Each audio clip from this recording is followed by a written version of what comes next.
ರಾಜಕಾರಣದಲ್ಲಿ ಸಿಎಂ ಪಟ್ಟದ ವಿಚಾರದಲ್ಲಿ ಬಹಳಷ್ಟು ಚರ್ಚೆಗಳು ನಡೀತಾನೆ ಇದೆ. ದೆಹಲಿಯಲ್ಲಿ ನಡೆದಂತಹ ಓಟು ಚೋರಿ ಹೋರಾಟದಲ್ಲಿಯೂ ಸಿಎಂ ಬದಲಾವಣೆ ವಿಚಾರ ಚರ್ಚೆಯಾಗಿದೆ. ಹೈಕಮಾಂಡ್ನ ನಾಯಕರನ್ನ ಡಿಸಿಎಂ ಡಿಕೆಶಿ ಭೇಟಿಯಾಗಿದ್ದಾರೆ. ಪವರ್ ಶೇರಿಂಗ್ ವಿಚಾರವನ್ನು ಪ್ರಸ್ತಾಪಿಸುವ ಮೂಲಕ ನನಗೆ ಒಂದು ಅವಕಾಶ ಕೊಡಿ ಅಂತ ಮನವಿಯನ್ನ ಮಾಡಿದ್ದಾರಂತೆ. ಅಧಿವೇಶನದ ಬಳಿಕ ಇಬ್ಬರು ನಾಯಕರಿಗೆ ದೆಹಲಿಗೆ ಹೈಕಮಾಂಡ್ ಬುಲಾವ್ ನೀಡುವಂತಹ ಸಾಧ್ಯತೆಗಳು ಕೂಡ ಇದೆ.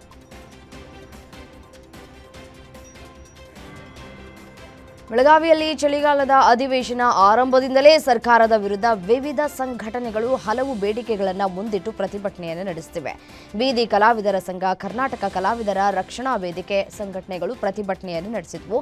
ಕನ್ನಡ ಮತ್ತು ಸಂಸ್ಕೃತಿ ಇಲಾಖೆಯ ನಿರ್ದೇಶಕಿ ಕೆಎಂ ಜಯಶ್ರೀರನ್ನ ಕೂಡಲೇ ವಜಾಗೊಳಿಸುವಂತೆ ಆಗ್ರಹಿಸಿ ಕಲಾವಿದರು ಆಕ್ರೋಶವನ್ನು ಹೊರಹಾಕಿದರು. ಈ ವೇಳೆ ಬೀದಿ ನಾಟಕ ಕಲಾವಿದರು ಹಾಡುವ ಮೂಲಕ ಸರ್ಕಾರದ ಗಮನವನ್ನು ಸೆಳೆಯುವ ಪ್ರಯತ್ನವನ್ನು ಕೂಡ ಮಾಡಿದ್ದಾರೆ.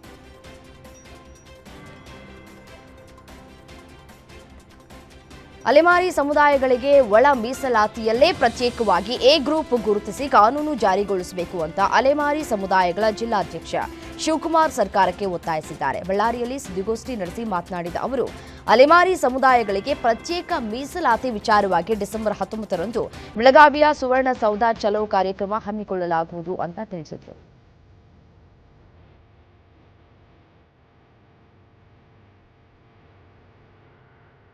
ಶಿವಮೊಗ್ಗ ಜಿಲ್ಲೆಯಲ್ಲಿ ಮತ್ತೆ ಮಂಗನ ಕಾಯಿಲೆ ಕಾಣಿಸಿಕೊಂಡಿದೆ. ಹೀಗಾಗಿ ಮಲೆನಾಡು ಭಾಗದ ಕಾಡಂಚಿನ ಗ್ರಾಮದ ಜನರಲ್ಲಿ ಆತಂಕ ಶುರುವಾಗಿದೆ. ಈ ಬಾರಿ ಅವಧಿಗೂ ಮುನ್ನವೇ ಕೆಎಫ್ಡಿ ಕೇಸ್ಗಳ ಸಂಖ್ಯೆ 8ಕ್ಕೆ ಏರಿಕೆಯಾಗಿರುವುದು ಸಾಕಷ್ಟು ಆತಂಕಕ್ಕೆ ಕಾರಣವಾಗ್ತಾ ಇದೆ. ಸದ್ಯ ಆರೋಗ್ಯ ಇಲಾಖೆ ಹೆಚ್ಚಿನ ನಿಗಾವನ್ನು ವಹಿಸಿದೆ.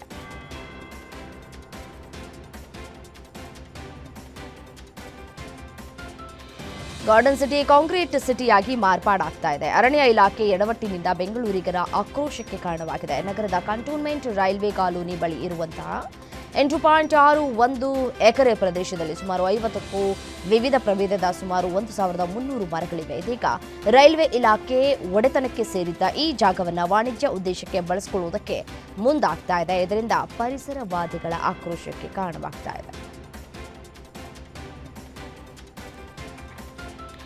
ಬೆಂಗಳೂರಿನ ಯಶವಂತಪುರ ರೈಲು ನಿಲ್ದಾಣದಲ್ಲಿ ದೊಡ್ಡ ಹೈಡ್ರಾಮವೇ ನಡೆದಿದ್ದು, ಆರ್ಪಿಎಫ್ ಸಿಬ್ಬಂದಿ ಮೇಲೆ ಹಲ್ಲೆ ಮಾಡಿದ ಪುಂಡರ ಗ್ಯಾಂಗ್ ರೈಲಿನ ಒಳಗೆ ಎಳೆದೊಯ್ದು ಘಟನೆ ನಡೆದಿದೆ. ಈ ಯಶವಂತಪುರ ರೈಲು ನಿಲ್ದಾಣದಲ್ಲಿ ಗೋವಾಕ್ಕೆ ಹೋಗುವ ವಾಸ್ಕೋಡಾ ಗಾಮಾ ಎಕ್ಸ್ಪ್ರೆಸ್ ರೈಲಿನಲ್ಲಿ ಚೈನನ್ನು ಪದೇ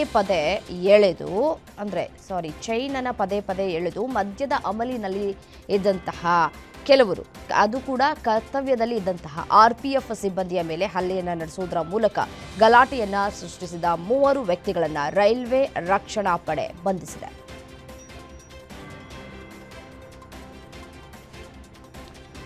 ಯುವಕ ಯುವತಿಯರು ಪಾರ್ಟಿ ಮಾಡ್ತಾ ಇದ್ದಾಗ ಪೊಲೀಸರು ದಾಳಿ ನಡೆಸಿದ್ರಿಂದ ಭಯಗೊಂಡ ಯುವತಿಯೊಬ್ಬಳು ಹೋಟೆಲ್ ಬಾಲ್ಕನಿಯಿಂದ ಕೆಳಗೆ ಹಾರಿ ಗಂಭೀರ ಸ್ಥಿತಿಗೆ ಒಳಗಾದಂತಹ ಘಟನೆ ಬೆಂಗಳೂರಿನಲ್ಲಿ ನಡೆದಿದೆ. ಯುವತಿಯನ್ನ ವೈಷ್ಣವಿ ಅಂತ ಹೇಳಿ ಗುರುತಿಸಲಾಗಿದೆ. ತಲೆ, ಕೈ ಮತ್ತು ದೇಹದ ಹಲವು ಭಾಗಗಳಿಗೆ ಗಂಭೀರವಾಗಿ ಗಾಯಗಳಾಗಿವೆ ಅಂತ ತಿಳಿದು ಬಂದಿದೆ. ಘಟನೆ ಕುರಿತು ಎಚ್ಎಎಲ್ ಪೊಲೀಸ್ ಠಾಣೆಗೆ ದೂರನ್ನು ನೀಡಲಾಗಿದ್ದು, ಪೊಲೀಸರು ತನಿಖೆಯನ್ನ ಕೈಗೊಂಡಿದ್ದಾರೆ. ರಾಯಚೂರು ಕೊಪ್ಪಳ ಜಿಲ್ಲೆಯಲ್ಲಿ ದೊಡ್ಡ ಪ್ರಮಾಣದ ಚಿನ್ನ, ಲಿಥಿಯಂ ನಿಕ್ಷೇಪ ಪತ್ತೆಯಾಗಿದೆ. ರಾಜ್ಯದ ಗಣಿ ಮತ್ತು ಭೂವಿಜ್ಞಾನ ಇಲಾಖೆ ನಡೆಸಿದ ಸರ್ವೆಯಲ್ಲಿ 65 ಸ್ಥಳಗಳಲ್ಲಿ ಚಿನ್ನ, ಅಪರೂಪದ ಖನಿಜಗಳ ನಿಕ್ಷೇಪ ಪತ್ತೆಯಾಗಿದೆ. ಆದರೆ ಚಿನ್ನ ಮತ್ತು ಲಿಥಿಯಂ ನಿಕ್ಷೇಪ ಪತ್ತೆಯಾಗಿರುವ ಜಾಗವು ಸಂಪೂರ್ಣವಾಗಿ ಮೀಸಲು ಅರಣ್ಯ ಪ್ರದೇಶವಾಗಿದೆ. ಇದೇ ಈಗ ಗಣಿಗಾರಿಕೆಗೆ ದೊಡ್ಡ ಸವಾಲಾಗಿದೆ.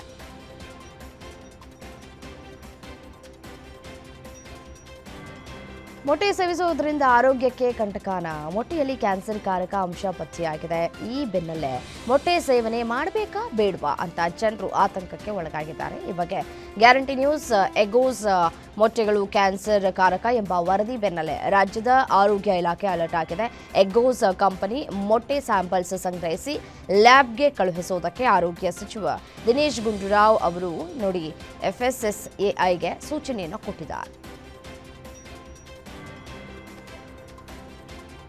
ಮಂಗಳೂರಿನ ಆರ್ಟಿಒ ಕಚೇರಿಗೆ ಬಾಂಬ್ ಬೆದರಿಕೆ ಬಂದಿದೆ. ಕಚೇರಿಯ ಅಧಿಕೃತ ಮೇಲ್ಗೆ ಈ ಬಾಂಬ್ ಬೆದರಿಕೆ ಮೇಲ್ ಬಂದಿದ್ದು, ಸಿಬ್ಬಂದಿ ಆತಂಕವನ್ನು ವ್ಯಕ್ತಪಡಿಸ್ತಾ ಇದ್ದಾರೆ. 5 ಕಡೆ ಬಾಂಬ್ ಇಡುವುದಾಗಿ ಕಿಡಿಗೇಡಿಗಳು ಮೇಲ್ ಮಾಡಿದ್ದಾರೆ.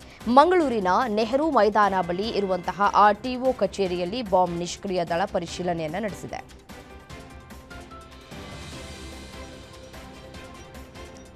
ತಲ್ವಾರ್ ಹಿಡಿದು ಡ್ಯಾನ್ಸ್ ಮಾಡ್ತಾ ಇದ್ದಂತಹ ಇಬ್ಬರು ಆರೋಪಿಗಳನ್ನು ಮಂಗಳೂರು ಪೊಲೀಸರು ಖೆಡ್ಡ ತೂಡಿದ್ದಾರೆ. ಈ ಡಿಸೆಂಬರ್ 13ರಂದು ಫೇಸ್ಬುಕ್ನಲ್ಲಿ ಸುರೇಶ್ PSY ಖಾತೆಯಿಂದ ವಿವಾದಿತ ವಿಡಿಯೋ ಪೋಸ್ಟ್ ಬೆನ್ನಲ್ಲೇ ಇಬ್ಬರು ಆರೋಪಿಗಳನ್ನು ಬಂಧಿಸಲಾಗಿದೆ. ಅಮೀರ್ ಸುಹೇನ್ ಫೇಸ್ಬುಕ್ ಖಾತೆಯಲ್ಲಿ ಸ್ಟೋರಿ ಹಾಕಿದಂತಹ ಸುರೇಶ್ ಇಬ್ಬರನ್ನ ಪೊಲೀಸರು ಬಂಧಿಸಿದ್ದಾರೆ. ಜೊತೆಗೆ ವಿಡಿಯೋ ಮಾಡೋದಕ್ಕೆ ಬಳಸಿದಂತಹ ಮೊಬೈಲ್ ಫೋನ್ ತಲ್ವಾರನ್ನ ವಶಕ್ಕೆ ಪಡೆದುಕೊಳ್ಳಲಾಗಿದೆ.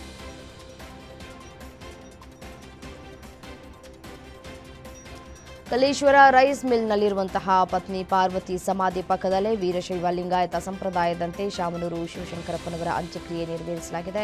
ಸಕಲ ಸರ್ಕಾರಿ ಗೌರವದೊಂದಿಗೆ ವಿಧಿವಿಧಾನ ನೆರವೇರಿದ್ದು ಪಂಚಪೀಠಾಧೀಶ್ವರ ಪಾದೋದಕ ಮೂಲಕ ಅಭಿಷೇಕವನ್ನು ಮಾಡಲಾಗಿದೆ. ಮಣ್ಣು ಬಳಸದೆ ವಿಭೂತಿಯಲ್ಲೇ ಅಂತ್ಯಕ್ರಿಯೆ ನೆರವೇರಿಸಲಾಗಿದ್ದು ದಾವಣಗೆರೆ ಜನರ ಪ್ರೀತಿಯ ಅಜ್ಜ, ಕರುನಾಡು ರಾಜಕಾರಣಿಗಳ ಅಜ್ಜನ ದೇಶದ ಹಿರಿಯ ಶಾಸಕರ ಯುಗಾಂತ್ಯವಾಗಿದೆ.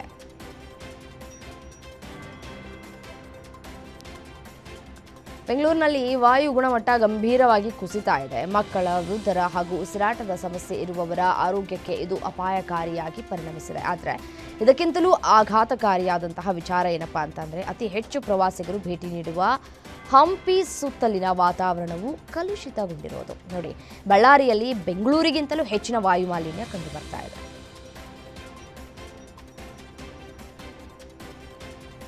ಮೈ ಕೊರೆಯುವ ಚಳಿಗೆ ಬೀದರ್ ಜಿಲ್ಲೆಯ ಜನರು ಹೈರಾಣರಾಗಿದ್ದಾರೆ. ಜಿಲ್ಲೆಯಲ್ಲಿ ಕನಿಷ್ಠ 7.4 ಡಿಗ್ರಿಯಷ್ಟು ತಾಪಮಾನ ದಾಖಲಾಗಿದ್ದು ಅತಿಯಾದ ಚಳಿಯಿಂದ ಸ್ವರಕ್ಷಣೆಗೆ ಅಂತ ಹೇಳಿ ಜನರು ಟೋಪಿ, ಸ್ವೆಟರ್ ಹಾಗೂ ಗ್ಲೌಸ್ ಅನ್ನು ಧರಿಸಿ ಹೊರ ಬರ್ತಾ ಇದ್ದಾರೆ. ಇದೀಗ ಒಂದು ಜನವರಿ ತಿಂಗಳಲ್ಲಿ ಇನ್ನಷ್ಟು ಅಂತಂದರೆ ಕನಿಷ್ಠ 5 ಡಿಗ್ರಿಗೆ ಇಳಿಲಿಕ್ಕಿದೆ ತಾಪಮಾನ ಅಂತ ಹೇಳಿ ಹವಾಮಾನ ಇಲಾಖೆ ಮುನ್ಸೂಚನೆಯನ್ನು ಕೊಟ್ಟಿದೆ. ರಾಜ್ಯದಲ್ಲೇ ಬೀದರ್ನಲ್ಲಿ ಅತಿ ಕಡಿಮೆ ಅಂದರೆ 7.4 ಡಿಗ್ರಿ ಸೆಲ್ಸಿಯಸ್ ತಾಪಮಾನ ದಾಖಲಾಗಿದೆ.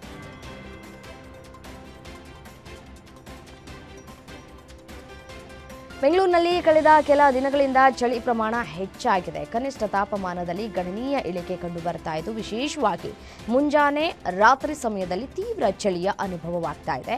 ಕೇವಲ ಬೆಂಗಳೂರು ಮಾತ್ರವಲ್ಲ, ರಾಜ್ಯದ ಇತರೆ ಜಿಲ್ಲೆಗಳು ಕೂಡ ಚಳಿಯಿಂದ ತತ್ತರಿಸ್ತಾ ಇದೆ. ಇನ್ನು 4-5 ದಿನ ತೀವ್ರ ಚಳಿ ಮುಂದುವರಿಲಿಕ್ಕಿದೆ ಅಂತ ಹೇಳಿ ಹವಾಮಾನ ಇಲಾಖೆ ಮುನ್ಸೂಚನೆಯನ್ನು ಕೊಟ್ಟಿದೆ.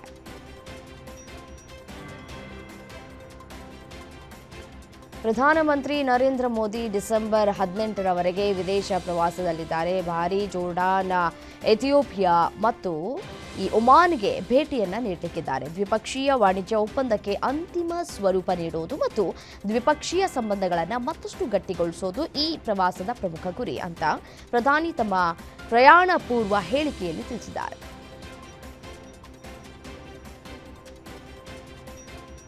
ಪ್ರಧಾನಿ ನರೇಂದ್ರ ಮೋದಿ ಅವರು ಇಂದಿನಿಂದ 4 ದಿನಗಳ ಕಾಲ ಜೋರ್ಡಾನ್, ಎಥಿಯೋಪಿಯಾ, ಒಮನ್ ಪ್ರವಾಸ ಕೈಗೊಂಡಿದ್ದಾರೆ. ಎಂದು ಜೋರ್ಡಾನ್ನ ಅಮ್ಮನ್ ವಿಮಾನ ನಿಲ್ದಾಣವನ್ನು ತಲುಪಿದ ಪ್ರಧಾನಿ ಮೋದಿಯನ್ನ ಜೋರ್ಡಾನ್ ಪ್ರಧಾನಿಯವರೇ ಖುದ್ದಾಗಿ ತೆರಳಿ ಬರಮಾಡಿಕೊಂಡಿದ್ದಾರೆ. ಏರ್ಪೋರ್ಟ್ನಲ್ಲಿ ಪ್ರಧಾನಿ ಮೋದಿಗೆ ಸಾಂಪ್ರದಾಯಿಕ ಹಾಗೂ ಸಾಂಸ್ಕೃತಿಕ ಕಲಾ ತಂಡಗಳು ಭರ್ಜರಿ ಸ್ವಾಗತವನ್ನು ಕೋರಿದ್ದಾವೆ.